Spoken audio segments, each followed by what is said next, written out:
Melhor e Mais Justo de hoje debate as questões que envolvem o quinto maior causador de mortes maternas no Brasil, o aborto. Participam desse debate Rosângela Talib, coordenadora da ONG Católicas pelo Direito de Decidir, e Maria Garcia, professora associada, livre-docente da PUC São Paulo e procuradora do Estado de São Paulo. Tema tabu, as discussões sobre o aborto pouco têm avançado no campo social e político. Quais as forças e ideologias que atuam e marcam o território no debate sobre a legalização do aborto na sociedade e no Congresso Nacional? Quais são, nas verdades, as posições que se digladiam nesse campo? Rosângela. Bom, a gente tem um movimento Brasil Sem Aborto, né, na sociedade civil e no parlamento também, né? Um dos representantes é o nosso atual presidente da Câmara, Eduardo Cunha, que quando assumiu disse: o aborto para ser discutido aqui no parlamento só em cima do meu cadáver, né? Foi essa a fala que ele fez, que nos espantou muito, muito, porque ele, como representante da sociedade, não pode se arvorar o direito de defender uma posição religiosa, pessoal, em relação a esse tema. É um problema social que deve ser e tem obrigatoriamente os parlamentares que colocar em pauta, se essa é uma demanda da sociedade, principalmente das mulheres, né? Independente do que ele acha ou deixa de achar. Mas, e também existe, claro, as posições que são favoráveis, pensando a questão do aborto como um problema de saúde mesmo, né? É a quinta causa de mortalidade materna no país, a gente não conseguiu... A mortalidade materna é um dos índices do desenvolvimento do milênio que nós não conseguimos chegar nem perto de alcançar as metas estabelecidas, exatamente porque o aborto seguro tem impactado consideravelmente esses índices, né? Então, a gente está numa discussão social importante. Eu acho que esse tema tem que ser colocado para a sociedade, porque a gente, quando o Papa veio, há 2 anos atrás, a gente contratou o Ibope para ver a posição da população sobre o uso de anticonceptivos e sobre o aborto também. E uma das questões era se uma mulher que aborta deve ser presa. A gente perguntava à população. E 70% da população diz que não, né? E, no entanto, está lá no Código Penal, né, como um crime. E a mulher vai ser presa, como aconteceu aqui em São Bernardo há cerca de 15 dias atrás, que a mulher foi denunciada pelo médico que atendeu e ficou algemada no leito de hospital, né? É um absurdo, porque se a gente for pensar, nós profissionais da saúde não temos nenhuma possibilidade de ter uma função policialesca, né? Vai contra o Código de Ética Profissional de qualquer servidor da saúde, né? Não somos nós que temos que denunciar, não somos nós que temos que criminalizar, nós estamos lá para atender e oferecer à mulher cuidados que ela precisa ter nesse momento, cuidados de saúde. Então, é desse modo que a gente pensa que a questão do aborto deve ser levada para a sociedade. Quer dizer, em que medida realmente uma mulher que faz um aborto, ela merece ir para uma cadeia, né? O que o Estado ofereceu a ela como possibilidade, né? O que a sociedade está oferecendo a ela como medidas, como planejamento familiar, informação sobre sua saúde reprodutiva, acesso a métodos amplamente, né, independente da idade, né, porque muitas vezes os adolescentes vão aos postos de saúde pedir anticonceptivos e o profissional de saúde, sem o responsável legal por eles, não receita, né? Eu tive uma amiga que foi ao serviço de saúde quando ela começou a namorar, adolescente ainda, e foi ao sistema de saúde, pediu um anticonceptivo e o que ela recebeu do médico foi: vai estudar porque você não tem idade para isso. No ano seguinte, ela estava grávida, obviamente, né? Então, é necessário que a gente faça essa discussão social, né? Não pensando simplesmente que as mulheres que abortam o fazem por irresponsabilidade, né? Não é também uma responsabilidade só feminina, a anticoncepção, ela deve também ser levada para os meninos e para os homens. Existe uma corresponsabilidade que deve ser colocada em questão, né? Que o nosso Estado não prevê. Se a mulher abortar, é ela que vai ser presa, né? O seu parceiro não vai ser chamado. Não há crime de corresponsabilidade não, nesse nenhuma, caso. Né? O nenhuma. que mostra a situação patriarcal e machista ainda presente na nossa legislação. Maria. Concordo plenamente com Rosângela, tudo que ela disse. O presidente da Câmara jamais é uma pessoa que devia falar o que falou. Jamais, jamais. Não é um assunto religioso. A religião é da nossa vida íntima. Eu, por exemplo, orientei um aluno na PUC, ex-deputado estadual, Édio Silva, que me procurou para orientá-lo nessa área, contra a educação religiosa nas escolas. Concordei plenamente com ele. Religião se aprende em casa e na igreja, para quem quiser. Não podemos trazer. O Estado é laico, né? O Estado é laico, não podemos discutir em nível religioso. Religião é da minha área muito pessoal. Tanto que perguntar a religião de uma pessoa, eu acho de um absurdo. Absurdo. E que interessa? Que interessa? Perguntar já para, evidentemente, utilizar. É apenas concordo plenamente, concordo plenamente. Então, não poderia, tem de ser discutido. Tem de ser discutida a questão do aborto plenamente, mas muito esclarecida. Porque eu também vejo, na questão do aborto, já falei com a doutora Rosângela outra vez, é uma questão também de educação sexual e emocional. Nós esquecemos que nós somos pessoas racionais e emocionais. E muitas vezes a pessoa se deixa levar por emoção sem pensar que poderá encontrar uma situação em que estará sozinha, eventualmente sozinha. Então, isso falta nas nossas escolas. Evidentemente, acompanhando a idade, criança de 7, 8, 9 anos de idade, já pode aprender como é o seu organismo, como é que funciona, uma coisa muito adequada à idade, e assim por diante. A gente pensa que conhece, não é, a educação sexual. Talvez não conheçamos, não. Ou conheçamos imperfeitamente, por assim dizer, porque um vai passando para o outro. E passa coisas que às vezes não tem nada a ver. E principalmente a educação emocional, que nós pouco ouvimos falar, mas no Sul, em Porto Alegre, há um Instituto de Educação Emocional, dirigido por uma médica, que eu conheço.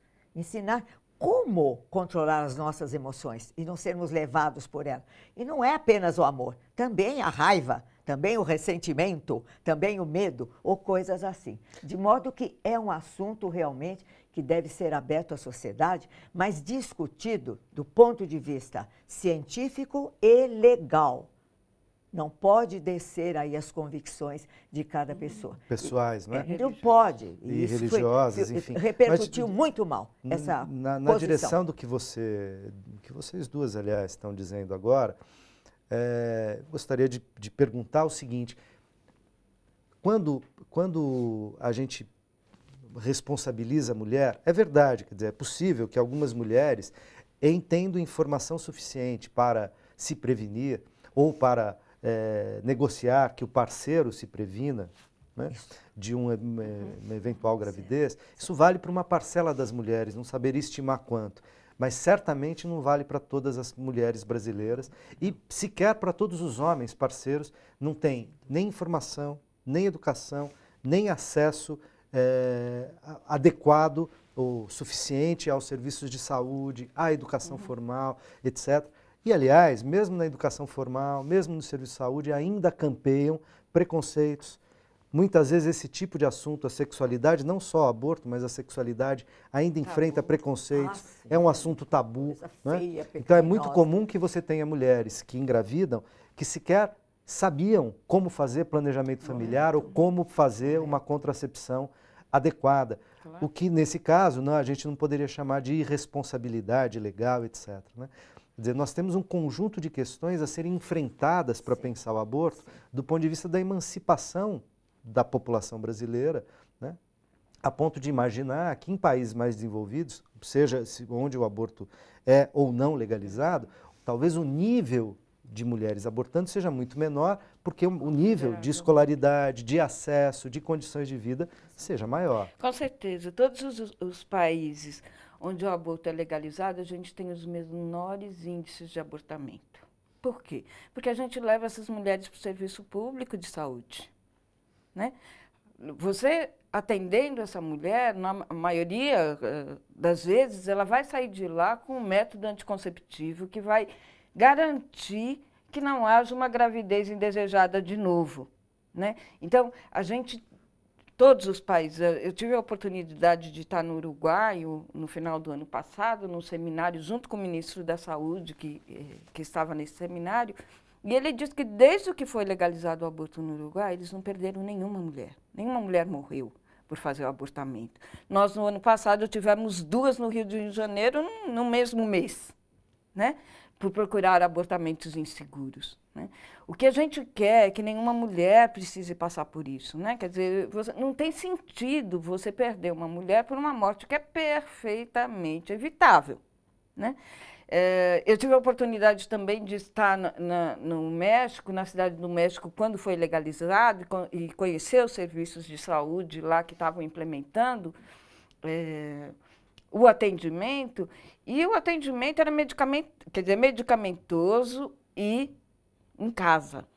Sim, portanto, as mulheres recebiam as pastilhas, né, os comprimidos, um folheto explicativo, passavam pelo médico, que explicava como tomar e quais seriam as reações que ela teria depois disso. E ela voltava para o serviço de saúde depois que já tinha tido um sangramento, porque é um sangramento um pouco mais abundante, né, como se fosse uma menstruação, e voltava para fazer um exame médico e saía obrigatoriamente com um método anticonceptivo que ela tinha elegido, né? Então, isso também fez diminuir consideravelmente o número de abortamentos. Então, a gente costuma dizer, se nós queremos acabar com o aborto no Brasil, ou pelo menos levar a índices que sejam razoáveis, a gente tem que legalizar e descriminalizar e legalizar. Por que legalizar? Porque legalizando, você responsabiliza o Estado pela ação, né? E é isso que a gente acha que deve acontecer. Que é o adequado. Maria, mas eu queria botar mais uma pimenta nessa questão, porque a mulher também enfrenta um dilema, mesmo quando ela tem informação, e sobretudo quando tem pouca informação, pouco acesso ao que é necessário para tomar decisões, digamos, mais ponderadas sobre esse tema, que são as questões religiosas. Embora de foro íntimo, muitas religiões, não todas, mas várias religiões, condenam a contracepção e o planejamento familiar. Dizer, então, como viver esse dilema, né? Maria? Bom, aí já, evidentemente, a contracepção é perfeitamente admitida. É lógico, eu não tenho nada ainda, a vida, e de pleno acordo com os métodos anticonceptivos, seja químicos, seja outros métodos. Daí vem a educação sexual. Aí vem a educação sexual. A educação emocional é importante porque, enquanto você falava, me ocorreu aquele tipo de situação entre namorado e namorada. Isso, pelo menos, é do meu tempo, já deve ter passado. Era assim, me dê uma prova de amor. E eu diria, me dê você. Não exigindo isso que você está pedindo, porque no meu tempo era o casamento. Era o casamento. Então, me lembrei isso, né? Um tipo exatamente de fazer essa pressão emocional, uma prova de amor. Quer dizer, e depois, não é, nós sabemos disso porque os seres humanos somos terríveis e maravilhosos ao mesmo tempo. Daí, educação sexual, firme, segura, já 9, 10 anos de idade, educação emocional. Quanto à questão dos métodos, inteiramente de acordo, métodos contraconceptivos, isso é uma grande coisa. Quanto à questão da liberação do aborto, eu insisto, novamente, é vida e vida, é vida e vida. A Constituição proíbe a pena de morte. Diz assim, não haverá pena de morte, exceto em caso de guerra, nos termos do artigo 84, etc. e tal. Instituir a legalização do aborto, sem mais aquela, é instituir a pena de morte no Brasil. Sem crime. É a pior coisa que pode haver. Porque pena de morte em outros países existem, mas tem a haver um crime que justifique a pena de morte. Aqui seria uma pena de morte sem crime. Eu sou visceralmente contrária à pena de morte. Eu fico admirada quando encontro colegas juristas, estudiosos de direito como eu, que são favoráveis ao aborto e contra a pena de morte. Mas como é que pode?